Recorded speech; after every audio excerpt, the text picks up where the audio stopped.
It's not easy living a gay lifestyle. Those who are gay are often scorned, ridiculed, and discriminated against. Psychologist Gregory Herrick coined the term sexual prejudice. His focus is on the psychological processes associated with heterosexuals' attitudes toward gay people.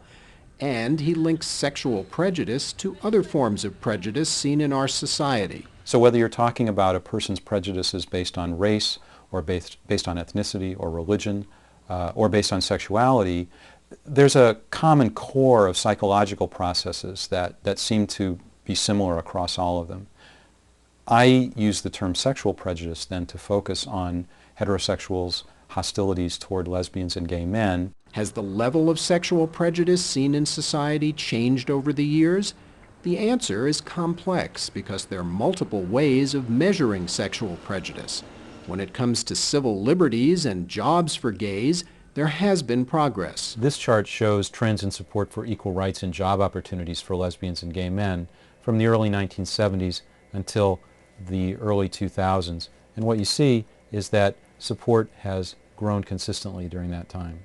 At the same time, there still are other aspects of sexual prejudice that either haven't changed or perhaps in some ways are fluctuating, sometimes getting worse, sometimes getting better. For example, public opinion fluctuates about the acceptability of a homosexual lifestyle and gay marriage, and attitudes can be influenced by current events. At this point in our history, homosexuality has become very closely aligned with public debates about moral values and about religion. And so for that reason, I think attitudes toward homosexuality often are ways of expressing one's side or one's point of view in that debate. Hello? Hello, I'm Susan Tate, and I'm calling from the University of California at Berkeley's Survey Research Center. Through telephone survey research, Herrick has been able to measure changing attitudes, taking the pulse of the nation on sexual prejudice. We'd like to interview you again now since there have been many changes since we last spoke with you. Sure.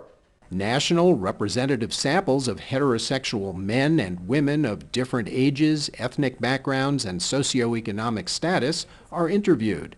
Some surveys focus on what's called feeling thermometers, where questions are responded to on a scale of 0 to 100. How about women who are lesbian or homosexual? On a scale from 0 to 100, how would you rate this group? 25. And there are questions having nothing to do with sexual prejudice. How about blacks as a group? On a scale from 0 to 100, how would you rate this group? 60? This slide shows the feeling thermometer scores from a survey, and what we see on the left side of the screen is the average feeling thermometer scores toward different racial and ethnic groups. We see that the scores for whites, blacks, Mexican Americans, and Puerto Ricans are generally high, well above the median of 50. By contrast, the scores are much lower for gay men, lesbians, bisexual women. We also see very large numbers of people giving ratings of 0 to lesbians and gay men, meaning that they have very, very hostile feelings. You always get some 0 ratings on these feeling thermometer measures, regardless of the group, but they tend to be much more common when we're asking about sexual minorities. What motivates people to develop sexual prejudice? There isn't a simple answer to that question. In fact, the answer really is it depends.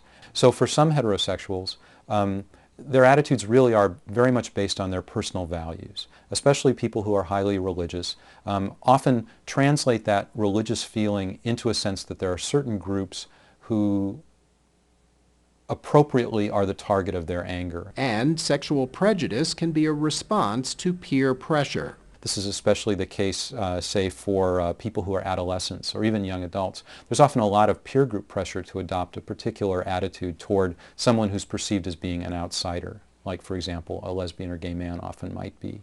For others, there may be psychological conflict. They feel inadequate in their own masculinity or in their own femininity. And for some of those people, attacking someone who's a symbol of a man who's not masculine or a woman who's not feminine is a way to try to feel better about themselves. It's usually a losing proposition. It usually doesn't work, but it's a strategy that people employ. From the survey research, 3 main findings have emerged. First, Heterosexuals' attitudes toward gay males are more negative than attitudes toward lesbians. Second, heterosexual males are more negative overall than are heterosexual females. And third, the most hostile attitudes are expressed by heterosexual males toward gay males. Men in our society face strong pressures to prove that they're real men, to prove that they're not gay. And one way that a lot of men do that is by expressing very strong levels of sexual prejudice. As for reducing sexual prejudice, Herrick says getting to know a gay person well can help. Then they're much more likely than other heterosexuals to have favorable attitudes toward lesbians and gay men. It's not the case that simply knowing someone who's gay always automatically eliminates sexual prejudice, but it does seem to have a very powerful effect.